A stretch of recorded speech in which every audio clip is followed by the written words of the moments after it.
Annihilation, directed by Alex Garland, was a film that came out early in 2018 that I was very disappointed that I wasn't able to see, and especially to see now on some articles the box office return that it was, that wow, a lot of people should have really seen this film more. Starring people such as the lovely Natalie Portman and Poe Dameron! I want to say that because I love fucking, I don't even honestly, is it Oscar Isaac? I'm pretty sure his real name is Oscar Isaac, but I call him, he's Poe Dameron, okay? The Force, I literally have him right here. He shall always be the Force Awakens and Last Jedi's lovely own Poe Dameron, alright?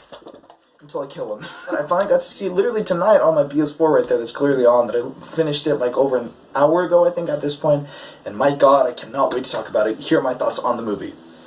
I fucking love this movie. There's no other way to mention it. This was a pretty damn good film.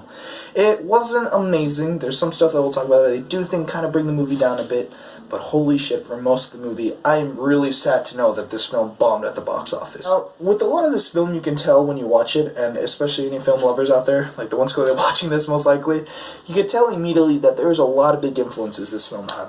Immediately from the beginning of the film, you can tell it almost has this big influence from James Cameron's classic sequel of Aliens, one of the greatest sequels of all time. But that's a clear influence that this film has in the style that it makes, because like I said, how it's a sci-fi suspense film and even very horror, like, because you know Aliens is a horror film, it even has a lot of action, and in almost the way it's told and where the setting is.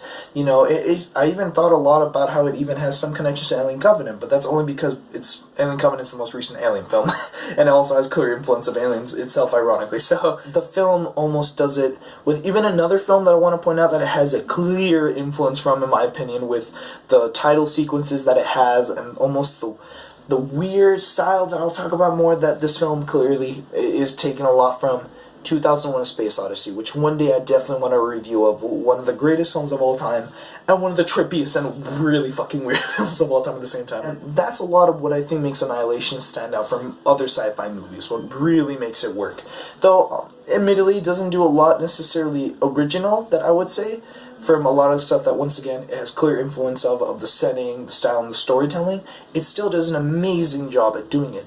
Natalie Portman and Poe Dameron's performances were probably some of my favorite parts of the movie. Admittedly, there were better ones too, a lot of other ones that I just can't remember for the life of me right now, their names. But it's even hard to explain, even if I try to spoil it, because the whole film is almost this very almost mess of a confusing story of what's happening, mainly because, once again, it's a classic story of, you know, they're going into this weird location where they have to go in and hunt down this zone where there's these strange monsters or some strange things going on, and they have to see what's up, you know? And it's so confusing to the characters, and it's just this big mystery that it almost makes the audience question of what's happening, that we don't ever really get a clear answer, is the best way to explain it. It's still an action film and a suspense film with what it goes through. It also does an amazing job at that, which was also some of my favorite parts. When a lot of these strange creatures that attack our main characters start happening, and they occur in such an amazing way that you honestly, once again, remember how I said very few films get me on the edge of my seat? With the audio and the visuals that you see in this film and how the characters are under attack and in pressure to try to deal with this and not die, and it's excellent for that, you know? It could easily be a horror movie if it tried, which I do honestly feel also goes a lot more for it, but I do think it goes more for an action side of it, but it could easily, if it just went for the straight up, you know, horror, demon, scary stuff going on that people don't get, it's already got it right there. So it can easily be classified, honestly, as a horror movie now that I think about it. Even with that, with all the stuff that I praise about it, there's also some faults that I really think bring the movie down, and why I said it's not necessarily amazing.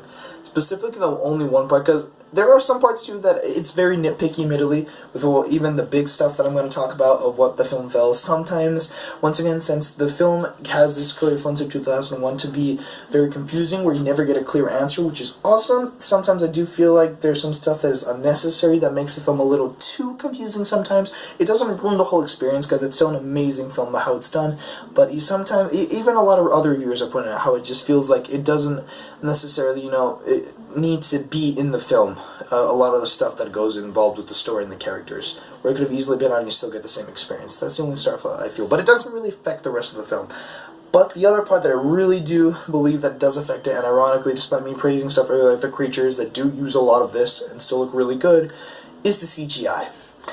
Especially by the end of the movie, which is pretty much the third act of what our main character, played by Natalie Portman, goes through, I really feel like they start messing it up, and it's just, I get what they were going for, definitely, but still with the animation and the special effects that they clearly did not have for a budget in some parts of the film, where it almost honestly took me out of the experience. That's really it. That's all I can talk about, and that's probably the worst part of the movie, and it still doesn't really affect the whole movie. So, despite this movie not necessarily being amazing, I still loved it a lot, and there's a lot of stuff for me, especially as a film lover, and a lot of you probably are for watching this in the first place, will deeply appreciate. And I love Natalie Portman and Poor Dameron, so go watch this. I'm going to give Annihihlation an 8.5 out of 10. Very damn great film, and I really hope you guys watch this one, because seriously, I'm really saddened that this one really failed at the box office. What did you guys think about the movie, actually? Like, I want to hear in the comment section. Now that I mention it. I hope y'all really enjoyed the video, and have a great day, night, or rainy 3 in the morning. That's happening right now. See you guys.